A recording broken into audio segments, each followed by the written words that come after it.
Selamat datang di channel Menjelang Malam dalam episode Ritual Tengah Malam di Gunung Kelam. Langit Jakarta pagi itu kelabu. Gerimis menggantung di kaca jendela apartemen Sekar Larasati, memburamkan pemandangan gedung-gedung tinggi yang berdiri kaku seperti penjaga kota. Di dalam kamar yang penuh tumpukan buku, laptop, dan kertas berserakan, Sekar duduk dengan wajah letih. Sudah seminggu ia menatap naskah novel barunya tanpa satu pun paragraf berhasil diselesaikan. Ia adalah penulis novel horor terkenal, tapi 2 tahun terakhir, sinarnya mulai meredup. Pembaca menilai karyanya mulai membosankan. Mereka bilang ceritanya terlalu aman, terlalu bisa ditebak. Sekar tahu itu benar. Ia sendiri muak dengan ide-ide yang terasa daur ulang. Ketika bel pintu berbunyi pagi itu, Sekar mengira itu kurir makanan. Tapi begitu membuka pintu, tak ada siapapun. Hanya sebuah amplop tua berwarna coklat gelap tergeletak di keset, tanpa perangko, tanpa nama pengirim. Ia memungutnya. Amplop itu terasa aneh, kulitnya seperti bukan dari kertas biasa, lebih mirip kulit binatang yang sudah dikeringkan. Aroma tanah dan kayu basah menyelubunginya. Dengan ragu, Sekar membuka amplop itu. Isinya hanya selembar kertas tipis dan sebuah peta tua. Kertas itu berisi satu kalimat, ditulis dengan tinta merah gelap yang hampir seperti darah kering. Jika kau ingin kisah yang belum pernah ditulis, datanglah ke Gunung Kelam, malam bulan mati. Sekar membaca kalimat itu berulang kali. Merinding, kata-kata itu seperti berbicara langsung ke dalam pikirannya, membangunkan sesuatu yang selama ini tidur di dalam dirinya, rasa lapar akan cerita sejati. Ia membuka lipatan peta tua itu. Gambarnya kasar, seperti digambar dengan tangan. Di ujung kanan bawah tertulis, jalur leluhur, jangan dibuka sebelum waktu. Jalur itu menunjukkan sebuah arah berbeda dari jalur pendakian resmi yang biasa ditulis di blog-blog traveling. Sekar segera membuka laptop dan mencari informasi tentang sebuah gunung yang terletak di daerah Sintang, Kalimantan Barat. Hanya setinggi 900-an meter, tapi dikenal karena medannya yang curam, bebatuan terjal, dan hutan lebat yang membungkus hampir seluruh permukaannya. Bukan gunung favorit para pendaki. Tapi yang paling menarik perhatian Sekar adalah sebuah paragraf dari blog milik seorang pecinta alam. Masyarakat sekitar Gunung Kelam percaya bahwa gunung ini menyimpan sesuatu yang tidak boleh dibangunkan. Setiap malam bulan mati, mereka mengunci rumah, menutup jendela, dan melarang anak-anak keluar. Konon, ada ritual kuno yang dulu dilakukan oleh leluhur Dayak untuk menidurkan roh penjaga gunung setiap 77 tahun sekali. Ritual roh penjaga bulan mati. Sekar tahu, ini bukan kebetulan. Ia langsung membuka grup pertemanan lamanya di WhatsApp. Lingkar cerita gelap, grup kecil berisi teman-teman yang dulu sering ikut menelusuri urban legend bersamanya sebelum mereka sibuk dengan pekerjaan masing-masing. Ia mengetik, aku dapat undangan ke Gunung Kelam. Mungkin ada kisah yang belum pernah ditulis. Butuh bantuan kalian. Waktu kita bulan depan, tepat malam bulan mati. Siap. Butuh 5 menit sampai Yuda menjawab duluan. Gue ikut. Kamera gue juga siap. Lalu Lita. Gunung Kelam. Gila juga. Tapi menarik. Kaon Min. Dika. Puncak gunung itu angker. Sek. Tapi gue tahu jalur barat. Gue bisa jadi navigator. Terakhir, Rani. Gue ikut cuma buat buktiin hantu itu cuman mitos. Tapi ya, serulah.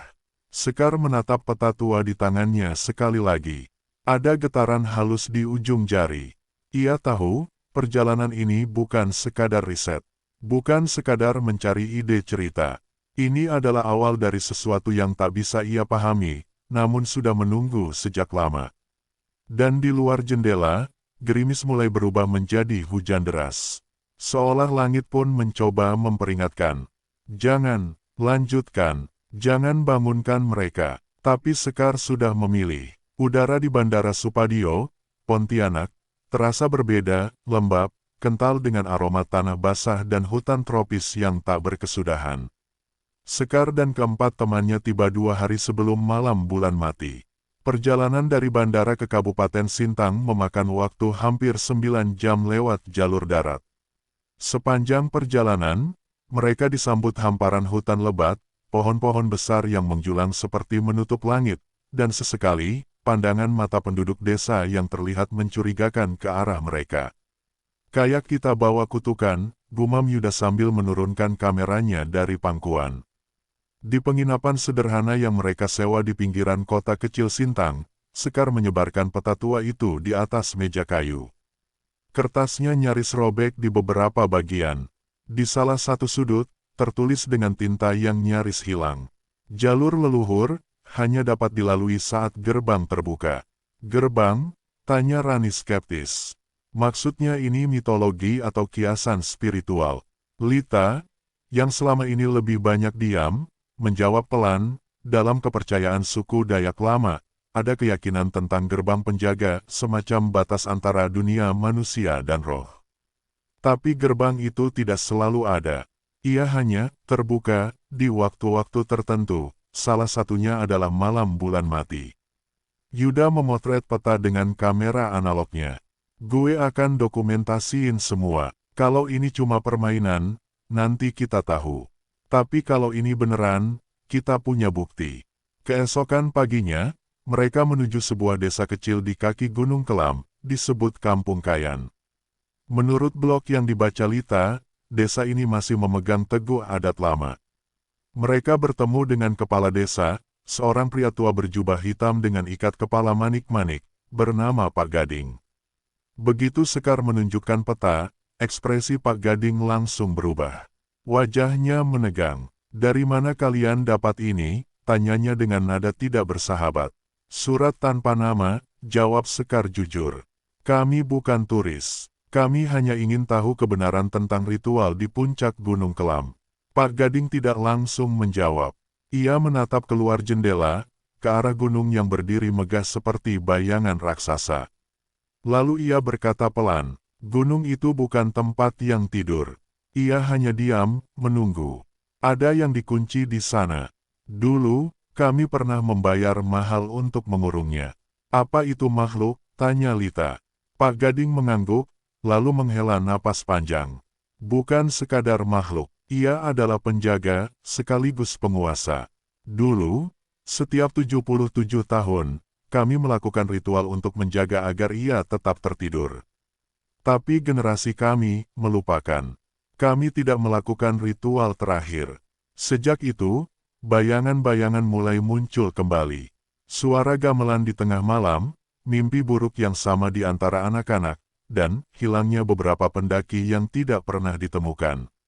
Rani menyela, "Tapi bukankah itu bisa dijelaskan? Medan Gunung Kelam cukup ekstrim. Banyak hewan buas di hutan." Pak Gading menatap Rani lekat-lekat, lalu berkata, "Kau akan tahu bedanya. Saat suara-suara itu datang, kau tidak akan merasa seperti di hutan. Kau akan merasa seperti berada di tempat yang bukan milik manusia." Sebelum mereka pergi, Pak Gading memberi mereka segenggam abu hitam dalam kantung rotan kecil. "Taburkan ini saat kalian menemukan lingkaran batu. Itu akan memperlambat waktu mereka. Tapi tidak bisa menghentikan." Sekar menerimanya dengan dua tangan. Dalam dadanya, perasaan campur aduk bergolak. Ketakutan, penasaran, dan ketertarikan yang tidak masuk akal. Seolah ia sudah tahu bahwa dirinya tidak hanya akan menemukan cerita, tapi menjadi bagian dari cerita itu sendiri. Malamnya, sebelum tidur, Sekar duduk sendirian di teras penginapan, menatap siluet Gunung Kelam yang gelap pekat di kejauhan. Dan untuk pertama kalinya, ia mendengar suara gamelan, jauh, samar, seperti dari dalam tanah. Pagi itu, kabut masih menyelimuti desa Kayan ketika kelima sahabat memulai pendakian. Jalur yang mereka lalui bukan jalur resmi. Mereka mengikuti petunjuk dari peta tua dan arahan samar Pak Gading. Ikuti suara angin yang berbisik ke utara. Saat kalian tiba di celah batu, kalian akan tahu bahwa itu jalan yang tidak ditunjukkan manusia. Perjalanan terasa berat sejak awal. Tidak hanya karena medan yang licin dan curam, tapi juga karena suasana yang ganjil. Hutan di jalur itu terasa terlalu senyap. Tak ada suara burung, tak ada serangga, hanya suara napas mereka, dan desiran angin seperti bisikan samar yang kadang terdengar seperti gumaman manusia. Gue nggak suka ini, Rani berkata sambil meneguk air. Ada yang aneh, seperti kita bukan satu-satunya yang jalan di sini. Yuda berhenti merekam. Lu juga ngerasa? Iya, kata Lita pelan. Sejak tadi, bayangan kita kayak nambah satu. Semua terdiam. Sekar menoleh ke belakang. Jalan yang mereka lalui terasa berbeda dari beberapa menit sebelumnya, seperti ada yang berubah. Seperti hutan itu hidup, dan mereka sedang masuk lebih dalam ke perutnya. Setelah hampir 3 jam mendaki, mereka tiba di sebuah celah batu raksasa yang menjulang seperti gerbang. Di kanan dan kiri, ukiran samar terlihat, seperti pola Dayak tua, tapi jauh lebih kasar dan terkesan dibuat dengan tergesa. Apa ini gerbang yang dimaksud di peta? Tanya Dika sambil menyorotkan senter ke dalam. Sekar merogoh saku, mengeluarkan kantung abu pemberian Pak Gading. Ia menggenggamnya erat. Tanpa banyak bicara, mereka masuk melewati celah itu. Suhu langsung berubah. Lebih dingin, lebih lembab, dan suara langkah mereka menggema aneh, seolah tanah di bawah mereka berongga. Saat matahari hampir tergelincir, mereka tiba di sebuah dataran kecil tersembunyi di antara pepohonan kering. Di tengahnya berdiri lingkaran batu, 11 batu menancap melingkar sempurna, penuh ukiran. Tanah di sekitarnya seperti habis terbakar, hitam dan berbau hangus meski tidak ada api. Akhirnya, Sekar berbisik, entah pada siapa. Namun sebelum mereka bisa lebih jauh menjelajah, Lita tiba-tiba membeku. Tunggu. Kalian semua pernah mimpi tentang tempat ini. Semua saling pandang. Dika menjawab pelan, mimpi tentang lingkaran batu. Dengan perempuan berdiri di tengah. Dan suara gamelan. Rani mengangguk. Dan suara yang bilang, 3 belum cukup, 5 yang harus datang. Sekar terkejut. Kalian semua juga. Yuda menatap mereka satu persatu. Mimpi itu datang setelah aku jawab ajakan Sekar di grup. Tiap malam, makin jelas. Bahkan aku dengar suara Sekar bicara dalam mimpiku, padahal dia nggak ada di sana. Seketika, keheningan menyelimuti mereka. Dan perlahan, mereka mulai mengerti. Mereka tidak hanya dipanggil ke Gunung Kelam. Mereka dipilih. Malam itu, mereka mendirikan tenda tak jauh dari lingkaran batu. Tapi tidak satu pun bisa tidur. Angin bertiup tanpa suara. Daun tidak bergoyang, tapi suara gamelan terdengar semakin nyata, seperti datang dari bawah tanah. Sekar duduk menatap batu-batu itu sambil menggenggam abu pemberian Pak Gading. Tiba-tiba, dari dalam salah satu tenda, Rani berteriak. Mereka berhamburan keluar, tapi Rani sudah tidak ada. Hanya jejak kaki yang mengarah langsung ke tengah lingkaran batu. Dika berteriak, Rani. Tapi suara mereka tenggelam oleh dentuman gamelan yang kini memekakkan telinga. Batu-batu di sekeliling lingkaran perlahan mulai menyala, ukirannya bercahaya merah gelap. Dan dari tanah tengah lingkaran, sesuatu mulai mereka perlahan, seperti permukaan tanah dibuka dari dalam. Mereka melihat Rani berdiri di tengah lingkaran, wajahnya kosong, matanya putih. Ia mengangkat tangannya ke atas, seolah dikendalikan. Ini sudah dimulai, bisik Sekar. Dengan suara gemetar, Rani berdiri kaku di tengah lingkaran batu, matanya putih tanpa nyala, tangan terangkat ke udara seperti boneka yang dikendalikan benang tak terlihat. Sekar dan teman-temannya terpaku, ketakutan bercampur bingung. Rani bangun, ini kamu, Rani. Sekar berlari mendekat, mencoba menggenggam bahu sahabatnya. Tapi tubuh Rani dingin dan kaku, seperti mayat yang hidup. Dika mengeluarkan kantung abu pemberian Pak Gading. Cepat taburkan abu itu ke sekelilingnya, mungkin bisa menahan. Yuda dan Lita segera membantu, menaburkan abu hitam berbau asap itu mengelilingi Rani, membentuk semacam barikade tipis di atas tanah. Suasana berubah. Dentuman gamelan pelan-pelan mereda, tapi bayangan kabur mulai muncul dari balik pepohonan, berkelebat cepat mengitari mereka.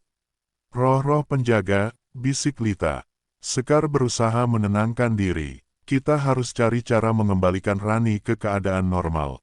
Mungkin ritual itu bisa dihentikan.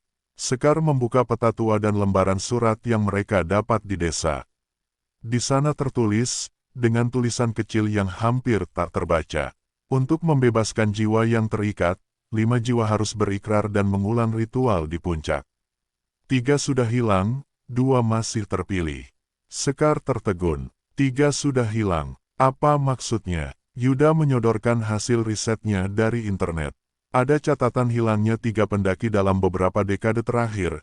Semua dilaporkan hilang di sekitar Gunung Kelam pada malam bulan mati. Kita harus mengulangi ritual itu dengan benar, kata Lita tegas. Kalau tidak, mereka yang hilang itu dan mungkin Rani akan terjebak selamanya. Malam semakin larut. Sekar dan teman-teman mulai mempersiapkan ritual sesuai petunjuk tertulis di peta. Api kecil dinyalakan di tengah lingkaran, lilin-lilin dengan ukiran Dayak ditempatkan di sekitar. Masing-masing dari mereka memegang benda peninggalan leluhur yang mereka temukan di desa. Sekar menatap langit gelap tanpa bulan. Dalam keheningan itu, ia berbisik. Semoga kita bisa melewati malam ini. Tiba-tiba angin kencang menerpa. Bayangan-bayangan muncul semakin banyak, mengelilingi mereka. Dari kegelapan, sosok tinggi berjubah hitam mendekat, wajahnya tertutup kain hitam, matanya merah menyala. Penjaga, kata Dika dengan suara gemetar. Sosok itu mengangkat tangan, dan suara gamelan terdengar bergema lebih kuat dari sebelumnya. Sekar dan teman-teman bersiap, saling menggenggam tangan, dan mulai melafalkan mantra yang tertulis di peta. Saat mereka melantunkan mantra, bayangan mulai mereda, dan tubuh Rani bergerak pelan, matanya kembali berwarna coklat normal. Namun, sosok penjaga itu menghilang begitu saja, meninggalkan aroma tanah basah dan asap dupa. Sekar menghela napas lega, tapi hatinya masih penuh ketegangan. Malam itu, mereka belajar bahwa ada kekuatan yang jauh lebih besar dari mereka di Gunung Kelam. Dan ritual itu bukan hanya sekedar legenda, dan cerita pun berakhir. Terima kasih sudah menonton channel ini. Jika kalian suka dengan video kami, jangan lupa untuk like, komen, share dan subscribe channel ini agar kami semakin berkembang. Sampai jumpa pada episode cerita menjelang malam berikutnya.